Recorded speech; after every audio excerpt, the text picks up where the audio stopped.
Italy's honorary consul to the Bahamas, Emanuele Garibaldi, says that the Bahamas has a great opportunity to turn 1,000 Italian visitors into ambassadors to endorse the country's vacation experience. Awareness of the existence of the product, and in terms of Grand Bahama Island, also awareness of the peculiarities of Grand Bahama within the islands of the Bahamas. And the Bahamas is not just Nassau and Paradise Island.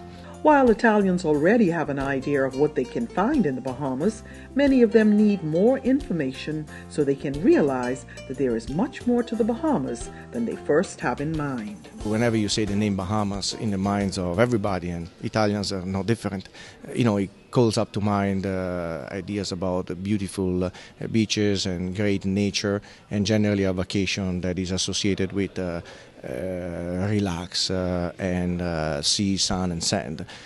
I think in the mind of Italians, Grand Bahama is present because of the presence of the Italian vacation village, as we call it, Club Fortuna.